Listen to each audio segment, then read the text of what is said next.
And we are live. Pop, how you Merry doing, Christmas, man? son. Merry Christmas.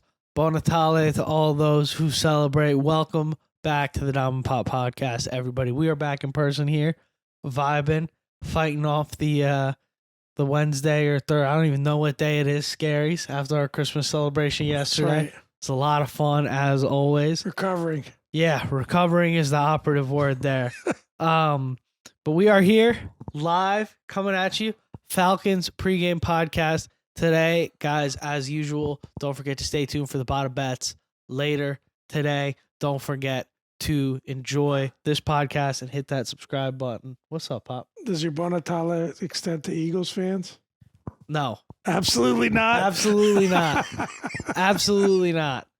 Absolutely not. Well, we don't even have to say we hope they had a bad Christmas because we know we had a bad Christmas because they're still tweeting us after that game. I love it. It's excellent. It's excellent. Hold that.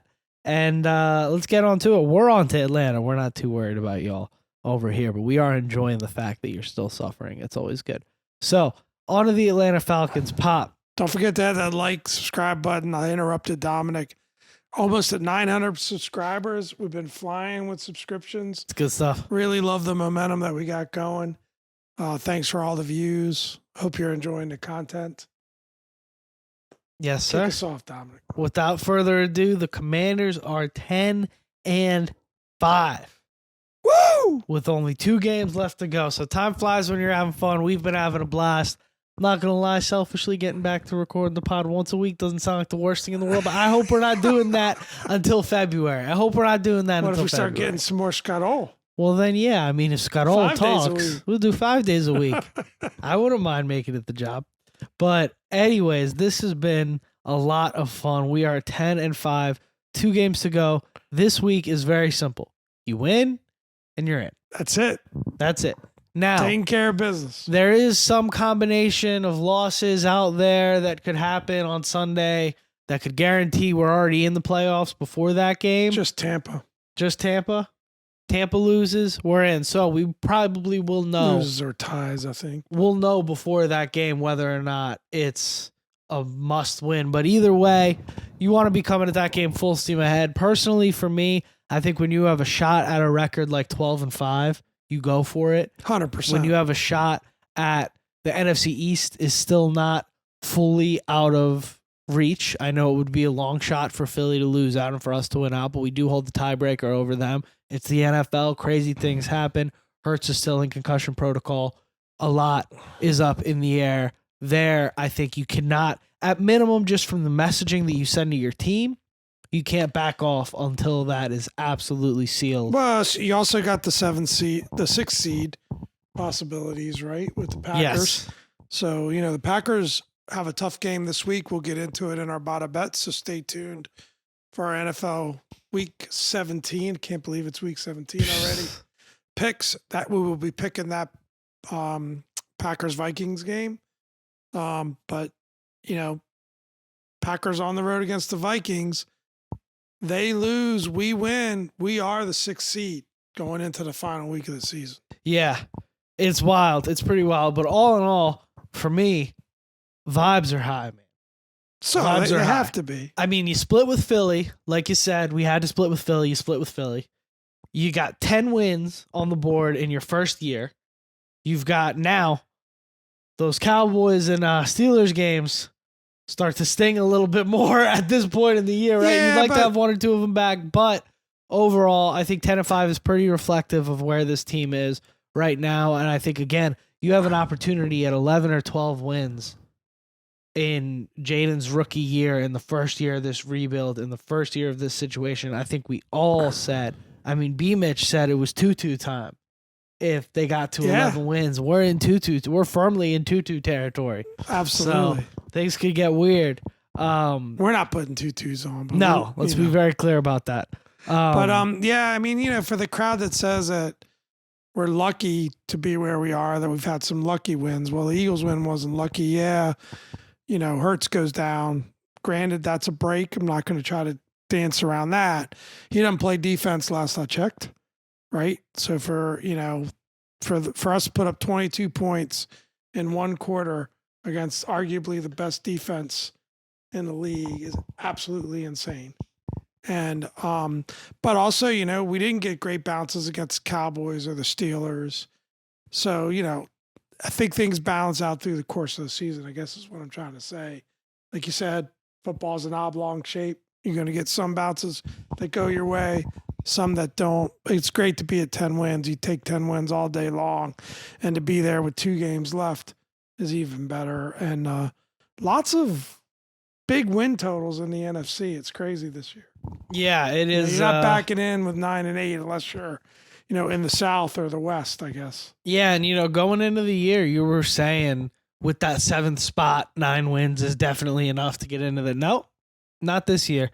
That's not how this thing works. It's just different this year in the NFC. Now, the normal situation you'd expect from Washington football team, at least in the last 20, 30 years, would be you drop this game against Atlanta and you have to get that one the final week against Dallas. Let's not have that happen. Let's take care of business. Let's get in there. Let's make that last week against Dallas for seeding. We got to get revenge against them regardless. But yeah, I mean, it's exciting. Sunday Night Football got flexed to Sunday Night Football. Gonna get a chance to watch it together with my boy, which is going to be a blast. So, can't wait.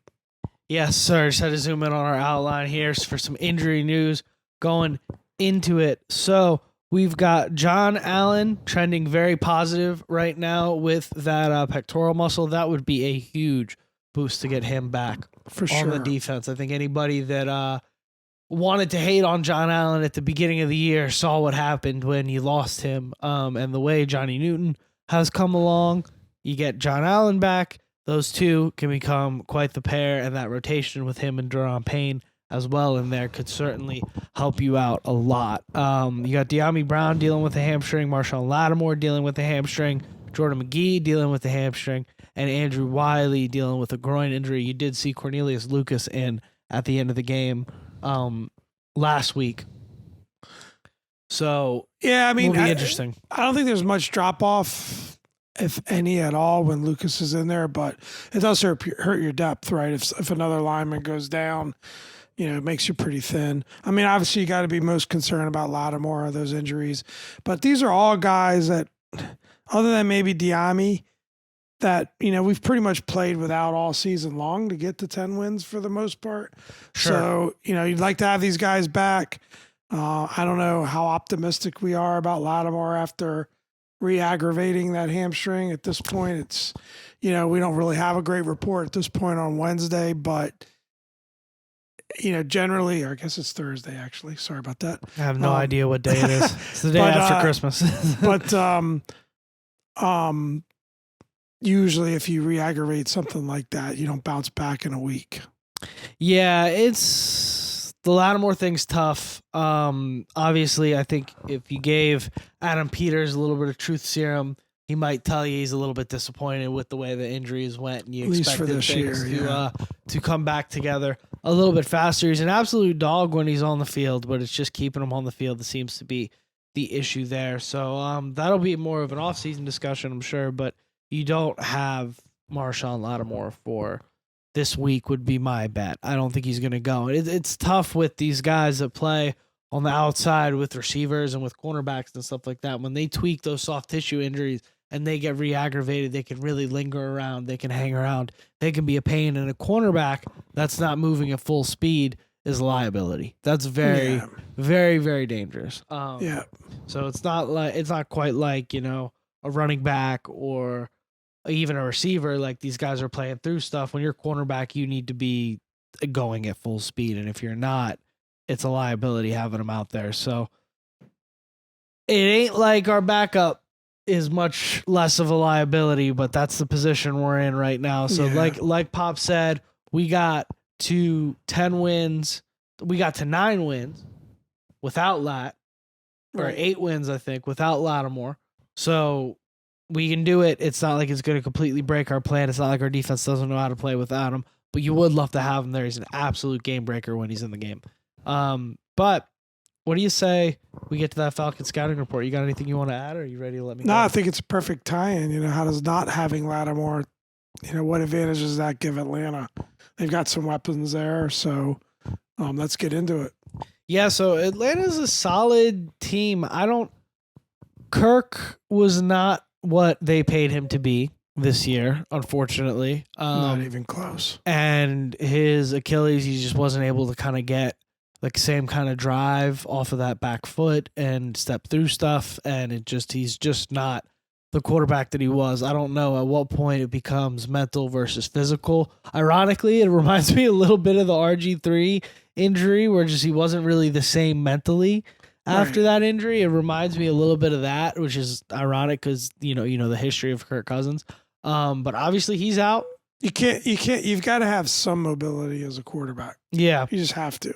Yeah, he's even the most immobile of quarterbacks, if you think about it. And a guy like Tom Brady was super fluid in the pocket and was great at moving and navigating, and that requires you kind of being up on your toes. And if you can't be like that, you're gonna be in trouble. But Kirk, man, he's out of the picture, and it is Michael Penix time. So rookie quarterback got his first start against New York last week, got a dub, played decently. Didn't jump off the stat sheet, but played well. And the job of Michael Penix is just going to be to get the ball into the hands of the weapons. So that is Bijan Robinson at running back. Plays the position as good as anybody, probably not named Saquon Barkley, Derrick Henry. Bijan Robinson's really solid running back. He's not in that top tier of like can completely ruin your day, but he's in that next tier down of like might ruin your day. Yeah. And I think he's trending towards that direction. Super talented. Kyle Pitts, obviously a tight end, another guy, just all the athletic ability in the world. Doesn't always translate to on the field prowess, but again, can cause trouble for you. Same goes for Drake London and Darnell Mooney, who's been a great receiver for them this year. He came over from Chicago. He's been a great receiver for them this year. So they've got a lot of good talent offensively, defensively, aside from Jesse Bates. And I believe, I can't remember if AJ Terrell's playing there or not, but aside from Jesse Bates on defense, they're on the weaker side, to be honest. I'm not, road, not particularly impressed. Jesse Bates is the best safety in football, though. So Jaden Daniels, keep an eye out for him. You got to be. I don't think Jaden's faced. He played Minka Fitzpatrick, but I don't think he's faced a player like that on the back end yet this year. Not that I have any doubts that he won't be able to handle it, but be ready for it. And they've got no pass rush. So Wiley, if you're not 100%, maybe this is the week to not be too worried about it. But yeah, not a particularly great team, pretty middling team. In my opinion, I think this could be one of those games that ends up being just the Commanders show. I wouldn't be surprised. I also wouldn't be surprised if it ends up being like annoyingly close, but I don't think this team is. It's very similar to what we said against New Orleans. We're going to have to beat ourselves if we lose this game. Yeah, I mean, I think what the Falcons are now 8-7, right? I don't know the difference between an 8-win team and a 10-win team at this point in the NFL. Like, there's a huge difference between the two. You've got a little bit of a mystery with Penix, right? You don't have a lot of film on him. It's good, I think, that at least he has the one game under his belt, so they get the chance to see. Although against the Giants, who knows how helpful that was, but they get a chance at least to see what they're doing differently with him. But I think you want to try to rattle that young man as best you can, and put a lot, as much as you can, on his shoulders, which I guess we'll get into in the keys of the game, right? But you want to make him have to be the one that beats you and put some pressure on him. Yeah, I mean, I guess he's got some mobility, but he's been beat up pretty good too. So he's not a Jaden Daniels or Lamar Jackson back there by any stretch. No. Yeah. He's not. That's not. Yeah, he can. I maybe. He had a pretty good time in the 40, but I think that's kind of running straight ahead. Yeah, he's not. He's not the type of quarterback that's going to make you pay with his legs regularly. Right. This is not a situation where you've got to put a spy on him. It's not a situation where you've got to be ready for him on 4th and 11 to take off. It's more of a classic pocket passer, but maybe like a Justin Herbert type where he can tuck it and go for 8 He can yards. move a lot better than Kirk. Let's put it that way. Yeah, certainly. And I think he can throw a lot better than Kirk at this point in Kirk's career as well. Yeah. I think he's a super talented guy. I was very high on Michael Penix. Yep. I think he struggles under pressure, and that's probably the biggest thing that you saw kind of in the college football playoff last year is when they were able to get to him, he was totally just chucking the ball up. So that's going to be the biggest thing. Yeah, you just for us. you just don't want to give someone like that confidence. We talked about it. I mean, it's different circumstances, but when you play those backup quarterbacks, you play those young guys that come in, you give them confidence, you let them hang around, you give them an opportunity to get back in the game or either, be leading early. That's when you could start to get into trouble. Yeah. I mean, you saw what happened with Rattler at the end of that Saints game. It's like we let that team hang around for no reason. You let a young guy who's going out there with nothing to lose, something to prove.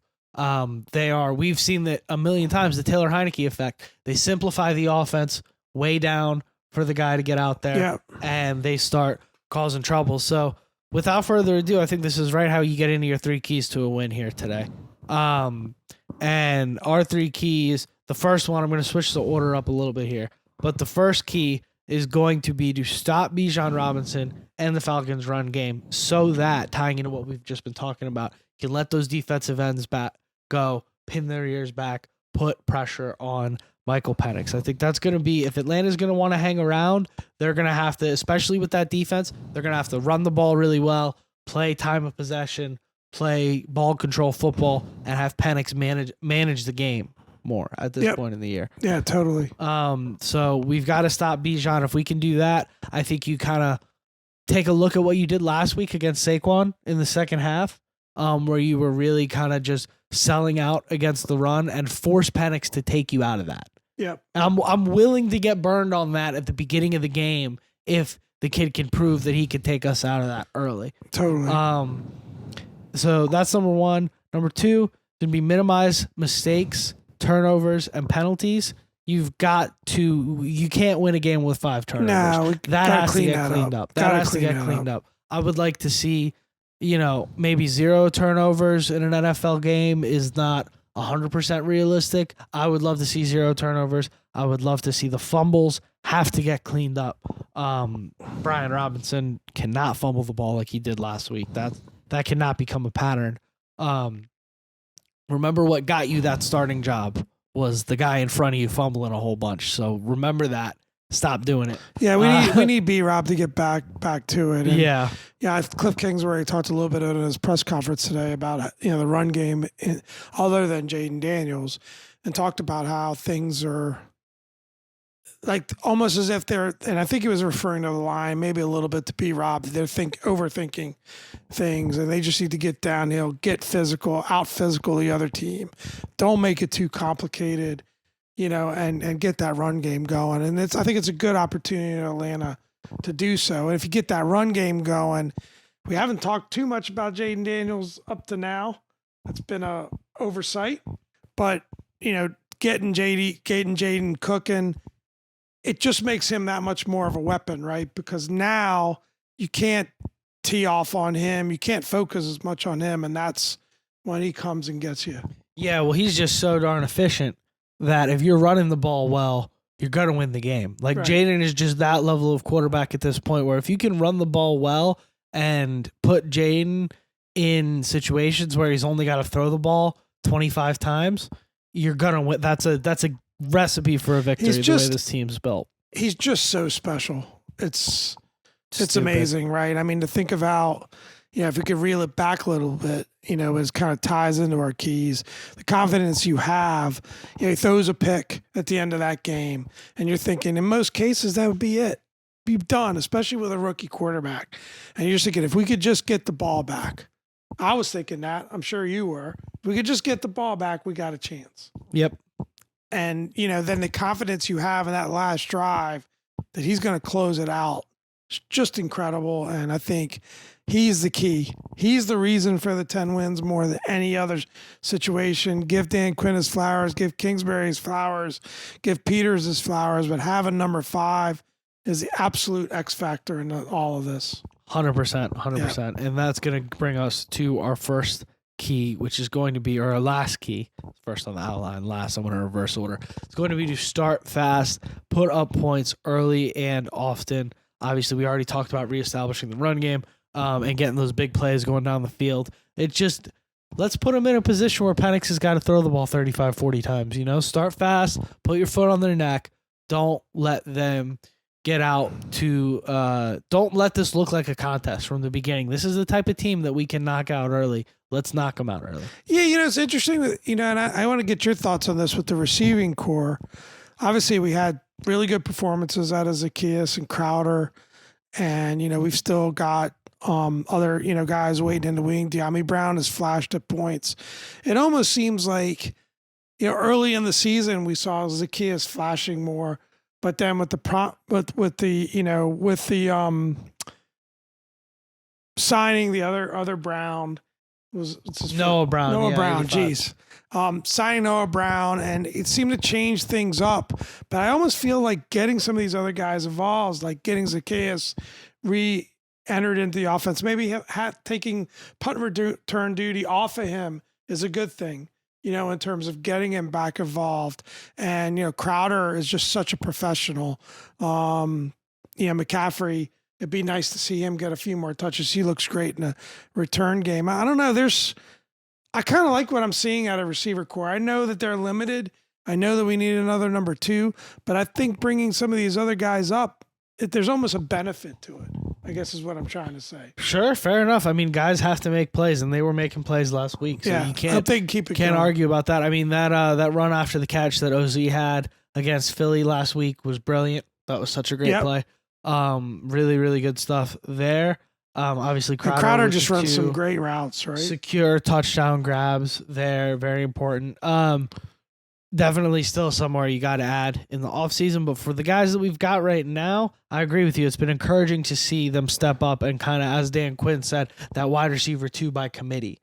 Yeah. Start to build. Yeah. So that's cool. I mean, 17 is 17. Yeah, you got a top 5 guy. Yeah.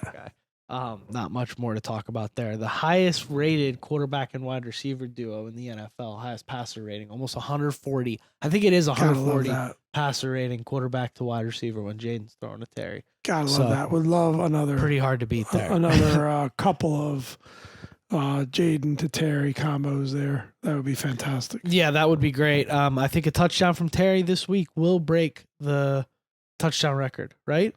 I think you're right. Yeah. So he tied the franchise record last week, so a touchdown from Terry would break it this week. So F it. 4th key, get Terry McLaurin a touchdown. Get him that record at home on Sunday Night Football in our playoff clinching game. That would be absolutely electric. So those are our keys to the game. That's our Falcons preview. I think at the end of the day, if you had to sum this up in a one sentence, right? You've got a rookie quarterback that you're facing that you've got to make look like a rookie. You've got to put Penix in situations that he's uncomfortable in. You are the better team. Go out there, take care of business. At the end of the day, if you cannot comfortably win this game, I don't know that you deserve to go to the playoffs the way that we're all kind of presuming at this point that we deserve to go in. This is a lesser team. This is a lesser team that is struggling right now, looking for something to bring them a spark. Go in there, take care of business, do what you got to do, finish the team off, and let's get that win. Yeah, I mean, you've got 2 opportunities to get that 11th win. The 11th win secures the deal, regardless. You don't want to back into it. I agree with you. I'm not going to go so far as to say they don't deserve if they don't win this one. They probably don't deserve it if they drop the next 2. That's not going to happen.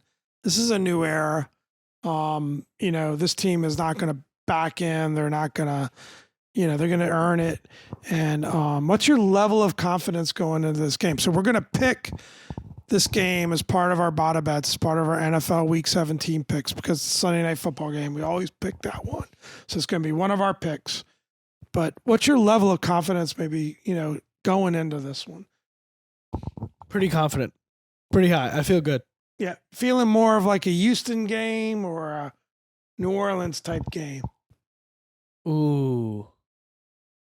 Not Houston, Tennessee trying to understand Titans. that. Tennessee. I think it's got Sorry. the. I think it it's, used to be the Houston Oilers. That's I think it's got the potential for the Tennessee Tennessee game. This one, I think this is an opportunity. It would be nice to get an easy one at home. Go up, 14-3, 21-3, whatever it is, and watch the way that place just burns down. I think there's a degree of like, we wouldn't expect a ton of Falcons fans in the stadium. It's a national game, Sunday Night Football. Sneakily, it's a Dan Quinn revenge game. Yeah. I mean, they dropped him like a bad habit. Yep. Before season even ended, after taking them to a Super Bowl. So, I'm sure he wants this one pretty bad. Yeah, that's a great pull there. I didn't even realize that. When I was thinking Dan Quinn, I was already thinking ahead to how motivated the Cowboys would be to knock us out of the playoffs next weekend if we didn't get this one. So what a pull from Pop there. Good stuff. Kickouts of the week, shall we? Let's do it. Quick kickouts of the week. Nick Sirianni, waste of a good Italian, and Zach Ertz had to be separated by Big Dom DeStefano, who's not getting paid enough as an Italian after Sunday's game. So Sirianni, I guess, thought Ertz gave him too hard of a high five, and how soft is that, by the way? Called him some names or said that he, didn't do much in that game or he did nothing, which is such a soft, like, to lose the game as the head coach and then to say to the tight end that, by the way, has done more for your organization than you ever will, to say to that tight end, oh, well, you didn't do anything today. You lost the game, head coach, bozo. Tight end did his job. He had that big catch. The one catch was a huge third down conversion that he got. He got that catch for a first down. And he was out there blocking and doing what Zach Ertz is supposed to do. And once again, let me reiterate, Zach Ertz has done more for the Philadelphia Eagles than you ever will, Nick Sirianni. Let me reiterate that. Go ahead. We love to fire up Philly fans, so hopefully you're hearing this and you can hit us back in the comments. We'd love it. Well, they hate Sirianni too. We're in agreement on that. What's crazy about it is what's so classless about it, or whatever word you want to choose, is that he's your former player. He's your former great player. And I don't know how Ertz ended up leaving Philly. I don't know if it was more, I would assume. They traded him to Arizona. There you go. So they got rid of him, right? So, like, if anyone's got reason to be pissed in this situation, it's Zach Ertz, not Sirianni. And he hit your hand too hard? I mean, how soft can you be? Now, it's just crazy. He's such a crybaby. Such a crybaby. I love it, man. I'm all over it. I mean, you just won 10 straight. And you lost a very close battle against a division rival who's got a superstar quarterback. You lost your quarterback for the game. Come on, you just won 10 straight. It's not a disaster. It's not the end of the world. You don't need to cry like a bunch of babies. Move on. Move on to the next game. Finish it out strong. It's just the basic, like, player, coach. Coach should never get into altercation with player, no matter what player does. You are one step up on the ladder. These guys work for you. You are supposed to be the adult in the room, to be the big guy. And Zach Ertz, again, didn't do anything wrong. He even said he was going to shake his hand, and he went to give him a high five because he could see that he was already pissed. So he just wanted to get in and out, not start anything. And Sirianni says he gave him too hard of a high five. I think that's BS. I think Sirianni was waiting for the opportunity to get one off on somebody, and he saw a cheap shot at Zach Ertz, and he went ahead and took it. But at the end of the day, man, only one thing Nick Sirianni has to take out of that game, and that's I guess I got to go this way for the camera. That's an L. That's an L. So hold that. We've got our own Dom here, right? So he's my bodyguard. Little Dom. He's my bodyguard. They got big Dom. Medium little Dom on the place. Medium is generous. As I understand my place. That's why I talk a lot. Apparently, Sirianni did call Ertz, apologize. So at least he 4 days later realized when the story broke. Only after the story broke, by the way, did he make that call. I don't know. Maybe I don't have my facts completely right, but apparently they did kiss and make up. Ertz took the high road. Said it. Of course. He was a great coach and blah blah blah. But anyway, pretty funny. Yeah, we Get don't. Gotts. Well, let's be very clear. As an Italian podcast here, we don't claim him. Some of them slip through the cracks. What about Big Dom? Big Dom is good. Yeah, we Big don't want Dom's to piss. good by we me. don't want to piss Big Dom off. Big Dom, and Tommy DeVito's agent. Those two guys, you don't want to mess with them, man. Big Dom is good by me. But yeah, we don't claim Sirianni. You can't. Some of them they slip through the cracks. They're not perfect. They're not perfect. That was definitely my favorite segment so far. That's great. But let's get into our Bada Bets for this week. Last week was the definition. I had a Ron Rivera week last week. I was 2-2-1, which puts me at 45, 37, and 1 for the year. So still hell of a year from the boy. Pop was 3-1-1, which puts him at 42, 40, and 1 for the year. I went 1-1 in my fantasy football semifinals last week. So I got one team in the chip, 2 teams now riding the bench. Pop, unfortunately, was the end of the road for Team Mello. Heartbreaker, but hell of a rally from this guy. It was one of the worst drafts I've ever seen in my life. He got off to a slow start and put together an absolute wagon of a team on the waiver wire. So got to give the guy the credit. Adam Peters of fantasy football right here. This is Pop is like a coach of the year situation when you got a team that's like 9-8 and you're like, how did they end up coach of the year? Because this guy did so much with so little. He had his guys fighting for him. Didn't deliver in the end. Yeah, few do. But let's get on to it here. Bada Bets, Saturday, first game. Well, the first game we got it's part of our Sunday Night Football slate. Excuse me. I forgot we got flexed. Saturday, 4:30, Broncos at Bengals. Bengals are 3.5-point favorites at home. This has major playoff implications, this game. Yeah, it does. I mean, the Bengals would still have to win out and the Broncos would have to lose out kind of thing. I think that's how they catch them. But still, it makes it interesting. Right? Yeah. And I'll start. I'm going Bengals in this game. I think them at home. Agree. Playoffs on the line. They're a late charging team. Year after year, Burrow is just balling. And I give the Broncos credit for what they've been able to do this season, the turnaround. With their rookie QB, I think they're a team on the rise. Really good defense. But, I think they're still a year or two away, maybe similar to us in that respect. It's going to be a tough game, but I'm going to go Bengals at home. Yep, I'm going Bengals as well. Like I said, really good Broncos defense. Bengals defense is terrible, but Joe Burrow just white hot at this point in the year. I think. Does the MVP race start to get interesting if the Bengals do get into the playoffs? Nah, I don't think so. I don't think Burrow can catch Lamar. I've heard chatter about that. I don't think so either. With just how good Lamar and Allen have been this year, but individual performance, Burrow's been JD5 there. Well, you're having a very different conversation if he doesn't bruise those ribs. I'll leave it at that. He's got plenty to come in the future for that. So Cardinals at Rams Saturday at 8:00. Rams are, what does that say? 6.5? Yes, 6.5 point favorites. I don't know my glasses here. Rams are 6.5 point favorites. What do you think there, Pop? I'd go Rams. I mean, the Cardinals are eliminated at this point. I think that Rams offense can get going. It could be interesting. That could turn into a shootout of a game if Kyler gets rolling. That Cardinals offense has been able to put up some points at times. Yeah. But I think I'll take Rams on the points. A lot of points to give up, but I think they'll win by at least a touchdown. Yeah, it is a lot of points. Rams are at home. Not that either of these teams have one team's got a lot to play for, the other doesn't. Yep, that's fair. Yeah, I'll go Rams. I'll take the Rams at 6.5 there. Packers at Vikings. Vikings 1 point favorite. This is about as good of a game. I mean, I tell you, I think great game. This is just going to be like absolute mandatory viewing on Sunday. 4:25 Packers at Vikings. What do you like there, Pop? Well, if you're a Commanders fan, which I'm assuming if you're this far into this podcast, you must be. You must be. You want the Vikings to win that game. This is a tough one. Really tough. This is a tough one because you really like what you've seen out of the Packers. Vikings, it's indoor games, so the home field advantage.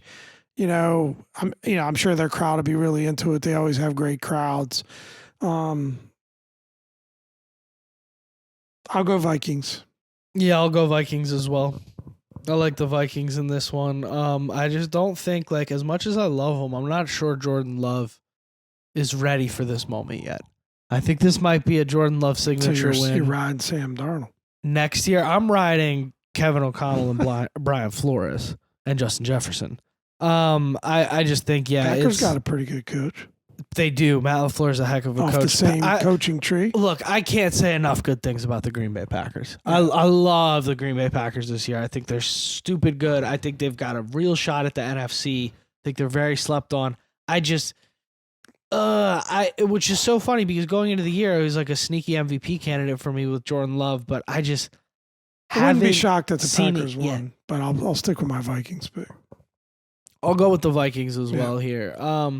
Falcons at Commanders. Commanders 4.5-point favorites. I love this. I love that they're not giving us 9.5 points, something silly. Not that I think we deserve it. I think we've proven we don't necessarily deserve it in every circumstance. But I love this line, and I'm hammering the Commanders here. Yeah, I like the Commanders too. If there's only one thing that gives you pause is that, you're coming off a huge win. Is there any kind of, let down? I hope not. I think they know what's on the line here.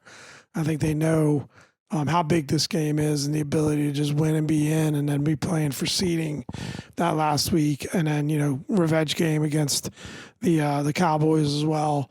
I'll go Commanders. I'm feeling good about this one. That's not always a good sign when I'm feeling good about it. But I hope that we can, cruise a bit on this one and really make it another signature win. Yeah, I'm going Commanders as well. I think this is gonna be it. They'll hand out the we made the playoffs, high fives and congratulations at the end of the game. We'll get to clinch it at home. It'll be good.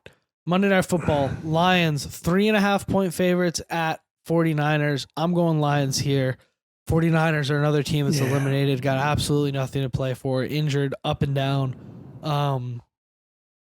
Disaster of a year there in San Francisco. You had Super Bowl expectations for them. I mean, can you believe this is a team that was like an extra point away from a Super Bowl a year ago? Yeah, I don't know the circumstances. I mean, there's an opportunity here the Lions could possibly clinch, if other teams, lose. Like if the Vikings lose, I think, for example. Not sure if, I don't think that the Eagles wouldn't be able to catch them if they get this win. So, Vikings want that home field advantage, no question about it. That would be huge for them to make a Super Bowl run. So, I'll go Lions for sure. Yeah, I'm going Lions as well. I think we're in lockstep here, but these lines are, at this point in the year, you kind of know what you're picking, in my opinion. But I got the Lions for sure there. I think, again, 49ers got nothing to play for. Lions, you heard the clip of the Lions reacting to the Commanders winning against Philly last week. Big J85 fans, the Lions. Yeah, like Pop said, all they got to do, they won't be if we have to go play them. But all they got to do is play.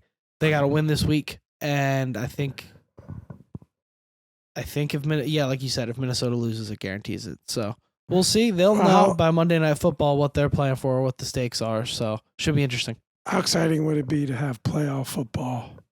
Playoff football pod, our first. It's going to be awesome. I can't wait for it. Yeah, and I think that's what brings us all pause and all caution going into this. It's like you almost don't believe it until it's a done deal. But we got a real opportunity with this game Sunday night to lock it up, and then we could just celebrate, and we will absolutely celebrate in this exact same spot. Exact same location with our post-game pod, and I can't wait. Hopefully, it's a celebratory pod. I'm pretty hopeful that it will be. I don't want to say confident, but I'll say hopeful. I got a pretty good feeling about it as well. But you guys will be hearing from us in just a couple days on that. So by Monday, you guys will be enjoying this. And without further ado, what do you say we wrap this thing up, Pop? It's been fun. Thank you guys for another great week. Without further ado, I've been Dom. This is Pop. And don't forget to like, comment, subscribe. Thank you for another great week, everybody. And hail to the Commanders. Hail.